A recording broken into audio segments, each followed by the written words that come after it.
Social media पर जैन समाज के सबसे लोकप्रिय जैन न्यूज़ चैनल महालक्ष्मी की ओर से शुक्रवार आज का पावन दिन हमारे 23वें तीर्थंकर का ज्ञान कल्याणक दिवस। कल्याणक मनाते हैं पर कहते हैं ज्ञान की बात हम इस कान से सुन के दूसरे कान से निकाल देते हैं। आज वक्त यही है, आज समय की बात यही है। हम प्रशासन को खूब हो हल्ला करते हैं, हम सरकार के प्रति हो हल्ला खूब करते हैं, पर अपने समाज में अपने कर्तव्य पर हम भूल जाते हैं। आज यही कारण है, आज आपको एक नहीं दो नहीं तीन विहार की दुर्घटनाओं के बारे में बताते हुए बहुत चिंता के साथ कह रहे हैं आज समाज सो रहा है। आज की 3 घटनाओं में सबसे भयंकर दुर्घटना उड़ीसा से गणाचार्य श्री विराग सागर जी महामुनिराज की सुशिष्य हैं आरिका विदुषी श्री माता जी। उनके संगस्थ उनका विहार हो रहा था। कहाँ से? भुवनेश्वर उड़ीसा की राजधानी से कटक की ओर। लगभग ये 35 किलोमीटर की दूरी है। उदयगिरी खंड के नाम से पहचानते होंगे आप। लगभग 20 किलोमीटर चल चुके थे। कल शाम को लगभग 5 साढ़े 5 के बिहार के समय की बात है। राजू भैया जी हैं, उन्होंने सारी जानकारी चैनल महालक्ष्मी को दी। 6 माता जी और 1 शुल्लिका माता जी, 7 का विहार और कुछ लोग और कुछ शायद गिनती में संग से कम बढ़ रहे थे और तभी पीछे से एक बस आती है, प्राइवेट लोकल बस। आरिका माता जी वीरद श्री माता जी चल रही थी कि पीछे से आके दोनों चक्के उनके ऊपर से चले जाते। क्या हालत होगी ऑन द स्पॉट। भूल कहाँ थी, गलती कहाँ थी? एक आरिका माता जी हमारे बीच से असमय ऐसी दुर्दांत रूप से कहते हैं, लोग कहते हैं उसकी गलती नहीं थी ड्राइवर की, लोग कहते हैं आरिका माता जी की गलती नहीं थी। गलती कहाँ थी यह पता नहीं चल पाया। उस तरह की फ़ोटो आपको नहीं दिखा रहे हैं। बहुत ऐसी भयावह फ़ोटो हैं जिनको देखकर दिल दहल उठेगा। नहीं दिखाने का मन कर रहा आज माता जी की तस्वीर देख के सारी बात करने का मन कर रहा है। फूल नखरा पुल एग्जैक्ट जगह थी, भुवनेश्वर से 20 किलोमीटर, कटक से 15 किलोमीटर पहले, जहाँ यह दुर्घटना हुई। होश उड़ गए उस घटना के समय, तत्काल मृत्यु। वहाँ पर भी जो है उड़ीसा का हॉस्पिटल कटक के अंदर SCP मेडिकल हॉस्पिटल, वहाँ लेके गई बॉडी को। रात को कहते पोस्टमार्टम तो खैर हमारे यहाँ समाज में होता नहीं है आरिका माता जी किसी का, लेकिन वहाँ का गया बॉडी यहीं गाड़ी में रात भर यह देह शरीर पड़ा रहा उनका। सुबह 11 बजे ने बात की, 10 बजे बात की कि अभी MS आएंगे, उसके बाद रिलीफ होगा। यानी इस तरीके से हम अपनी व्यवस्थाओं में, अपनी जिम्मेदारी में कहाँ लटक जाते हैं, कहाँ लापरवाही करते हैं, चिंतन का विषय है।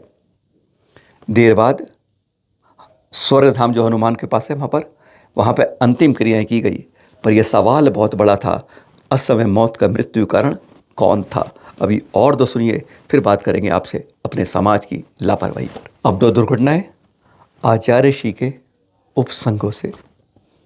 सोच सकते हैं आप, देश के दिल और जैनों के गढ़ मध्य प्रदेश से। अजय कवि अहिंसा जी है ना जबलपुर से, उन्होंने यह सूचना बताई है। अक्षय वरसिया जी ने पूरी जानकारी दी थी।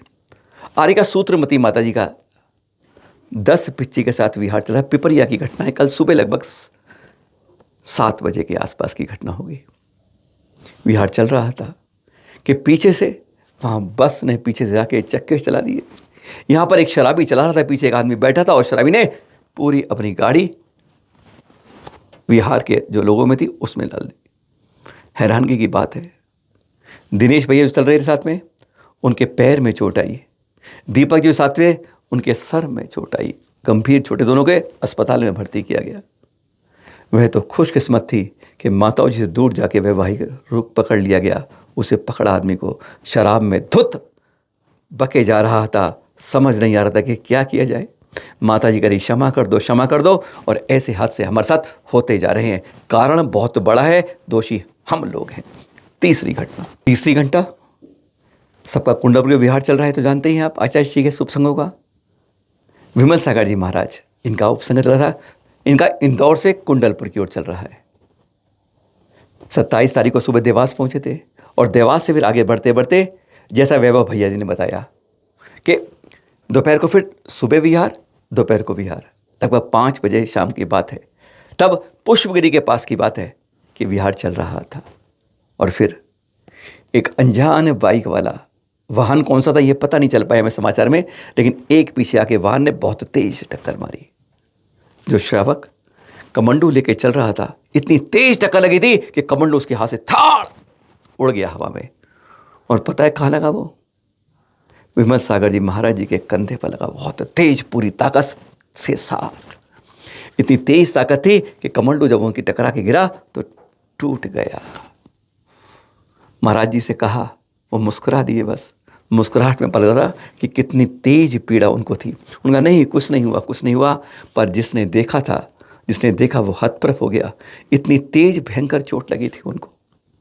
लेकिन हम इन 3 दुर्घटनाओं से कुछ समझ पा रहे हैं, कुछ जान पा रहे हैं। अब वही बात करेंगे, कहाँ चूक कर रहे हैं। मथुरा से कामा, कामा से महावीर जी, महावीर जी से जयपुर, जयपुर से सांगानेर की ओर जाने के लिए बिहार की तैयारियों में दृश्य दिखा रहे हैं आपको आचार्य श्री सुनील सागर जी संघ के। कुछ क्यों दिखा रहे हैं? कोई पर्पज़ है। बिहार के साथ लोग जा रहे हैं, ये अच्छी बात है, पर बिहार के साथ पुलिस वाले जा रहे हैं, यह सही बात है। हमेशा पुलिस की हम सुरक्षा क्यों नहीं लेते? राजस्थान में, मध्य प्रदेश में, उत्तर प्रदेश में, कर्नाटक में ऐसे कई राज्य हैं जहां पर बाकायदा ऐलान हो गया है कि आप हमें सूचना दीजिए कहां से कहां विहार कर रहे हैं, हम हर थाने के अंदर रिपोर्ट करके आपको सुरक्षा व्यवस्था दिलाएंगे। कहां लापरवाही करते हैं, कहां चूक जाते हैं? अपने चल तीर्थों के प्रति क्यों सावधान सजग अपना कर्तव्य नहीं निभा पाते हैं? आज ये बहुत बड़ा सवाल है समाज के सामने। जब यहां पर बात करते हैं तो पुलिस वाले पता क्या कहते हैं? हमें सूचना क्यों नहीं दी गई। एक सवाल लेके बहुत बड़ा प्रश्न हमारे चेहरे पर लग जाता है। एक धब्बा जो सामने वाले होता है वो अपने सीने पर ठुक जाता है। ये लापरवाही। पहले तो हम आहार विहार निहार में लापरवाही बरतते हैं, विहार में साथ चलते नहीं है, भाड़े के कुछ आदमी रखे इतिश्री कर लेते हैं। और फिर दूसरी बात, जब पुलिस को बताना चाहिए, प्रशासन को बताना चाहिए, पुलिस व्यवस्था कर रही है, बाद में हम हुल्ला करते हैं, प्रशासन हमारा चूक जाता है, सरकार हमारी सुनती नहीं है, कोई हमारी सुनता नहीं है, हमारे दुख तीरथ को दबा दिया जाता है। लेकिन हम चूक कहाँ करते हैं? अपनी लापरवाही के बारे में हम बोल नहीं पाते हैं। आज भी देश के अंदर सैकड़ों जगह संतों के विहार हो रहे हैं, सैकड़ों जगह, और उसमें 90% जगह हमने पुलिस को सूचना नहीं दी। 90 का ज़्यादा बोल दिया, 95 या 98% हम पुलिस को बताते तक नहीं है। कुछ संत हैं ऐसे जो पहले ही सूचना देते हैं, बता देते हैं हमारा संघ आज जाएगा। ऐसे भी हैं कुछ संत जिनके बारे में खबर मिलती रहती है, लेकिन अधिकांश यहाँ से वहाँ, वहाँ से तहाँ, कहाँ से जाने कहाँ, पर हम बिहार के बारे में कोई, यह बहुत बड़ी लापरवाही हमारी जैन समाज के अंदर होती है। जहाँ सुविधा मिलती है हम लेना नहीं चाहते, और जहाँ नहीं मिलती है हम पूरी जगह गली गली शोर मचाते हैं। लापरवाह जैन समाज है। उस भयंकर दुर्घटना का जो उदयगिरी खंडगिरी में हुई और एक माता जी हमारे बीच से चली गई है, दोषी हम हैं कि हमारे एक साधु के पीठ पर कस के कमंडू पड़ता है और वह टूट जाता है। दोषी हम हैं जो सूत्रवती माँ से विहार कर रहे थे, बाहर करवा रहे थे, कि उनके हाथ पर, उनके सिर पर चोट लगती है, उसे कसूरवार हम लोग हैं। एक और समाधि पूज्य मुनिषी भूतबली सागर जी महाराज, आचार्य श्री विद्यासागर जी से सबसे पहले शुल्लक और एलक दीक्षा लेने वाले मुनिषी भूतबली जी। 3 दिन पहले सूचना मिली थी कि उनको शरीर का कुछ अंग काम करना बंद कर दिया है। ऐसा देखकर उन्होंने तुरंत उस समय संकल्प ले लिया कि जब चर्या नहीं निभती है तो उसको रोक देना शरीर के लिए श्रेयस्कर है। इस दीक्षा के मार्ग के अंदर 46 वर्ष की मुनि जीवन, और उन्होंने तुरंत संलेखना ग्रहण कर ली। परसों की घटना थी, और फिर उन्होंने इसको दोपहर के अंदर उन्होंने समाधि ध्यान के साथ समाधि ले ली। मुनिषी भूतबली जी आचार्य श्री के पहले शिष्य। हाँ, दीक्षा उनको विमल सागर से मिली, कारण कुछ थे। ऐसे संत थे जिनके 3 शिष्य हैं, और उन संत ने कभी भी चर्या के लिए आज तक अपना दरवाज़ा बंद नहीं किया है। चतुर्थकालीन चर्या के पहल मान रूप से रखने वाले, हमेशा रात को सोते थे, कुछ ना कुछ उनके साथ जरूर सोते थे, कभी अकेले में नहीं थे। स्वाध्याय 2 बार चलता था उनका, सुबह भी और शाम के समय भी। आज सामने एक श्रावक हो या 2 हो, कोई चिंता नहीं, पर स्वाध्याय लगातार चलता था, निर्बाध। हर तरह से चतुर्थकालीन चर्या अपनाने वाले, कठोर से कठोर परिचय, कभी भी चतुर्मास की घोषणा इन 46 सालों में कभी 2 या 3 दिन पहले से नहीं की उन्होंने।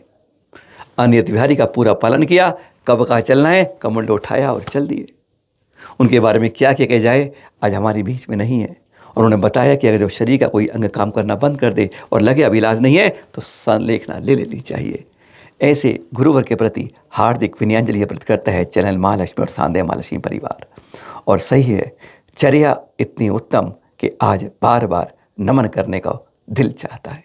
सादर जय जिनेंद्र।